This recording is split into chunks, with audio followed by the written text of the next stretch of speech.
Greetings. I'm Thomas Caldwell of the Aurelian Column, and this is the Book Report. It's not often that a printed book or a recorded book or any sort of book comes into the public consciousness, and it's even more rare that one comes into the political realm. I'm speaking, of course, of the book by J.D. Vance called Hillbilly Elegy, a memoir of a family and culture in crisis. Now, this book was made into a movie.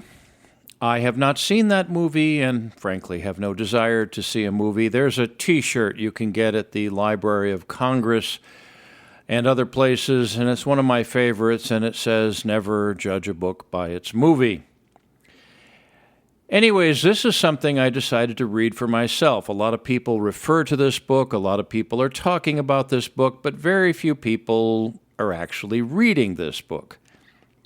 I found this to be a very, very fascinating look into a part of American culture which is wrongfully considered that of privilege, and that is, of course, people of European descent. There's a great deal of poverty in the United States, and not all of it is in the inner city. Mr. Vance, or Senator Vance, who could very well be the next Vice President of the United States, which could then make him the next President of the United States if Donald Trump is elected, basically had a pretty nasty upbringing, which he is very, very honest about explaining. The thing that I found most fascinating is how he was able to pull himself out of this. He did so in a way that most Americans of his class and his race do, and that is to join the U.S. military, in his case, the Marine Corps. And when he was able to use that, he was able to pull himself up and also then use it as a way to take advantage of the GI Bill, get a good university education, make it into Yale Law School, and eventually politics. It's a very good book. The criticism I would have is it's a bit repetitive. You can only take so much of all the drinking, the drug taking, and other such nasty things that are going on in Appalachian America.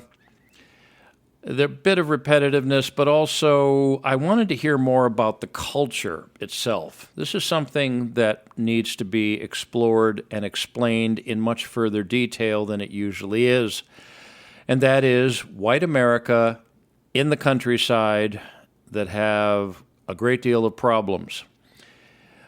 The good thing about this book is it basically blows out of the water the myth that Americans of European descent have some sort of privilege they're born with. That is absolute nonsense, and anyone who is of that ethnic extraction, including this reporter, could testify to that. The reality is the United States has more than its share of problems in more than its corners, and this is why so many of us believe our era of foreign adventurism and foreign aid needs to come to an end. Now, Mr. Vance is quite outspoken, but he's been there and he's experienced some pretty tough times.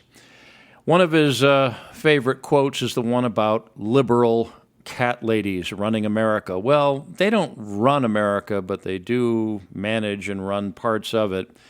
You know what I'm talking about. I'm talking about the women who never got married, never had children, and think it's their God-given right to dictate life to the rest of us. And, of course, they have a cat. The only thing worse than a liberal cat lady is a liberal cat lady without a cat. Be careful of them. They're even worse. Anyways, I came away from this book with a much greater respect for Senator Vance and what he had to deal with in his life. I'm sure a lot of people are saying it's exaggerated or it's not accurate, but there's a lot of poverty I've seen in Appalachian America, which I've traveled through quite a bit, and this seems to be quite on the money. It's another testament to the fact that Americans need to see to their own problems first before they see to the problems of the world. I don't have a star rating for books. I think that's a little bit too mechanical. I have a recommendation or a non-recommendation, and this one is a high recommendation. If you want to know about what's really going on in the U.S. and about somebody who could very well be president of the United States within a few years, I definitely recommend it. The book is put out by Harper. It's available in electronic form, in Kindle, and all the other usual formats. It's also available as an audiobook. So there's no excuse not to get this one down. It only takes a few hours to read, and it's worth it. That's it for today. Thank you very much for listening to the Book Report. Until we meet again, be good, be safe, be vigilant, and good day.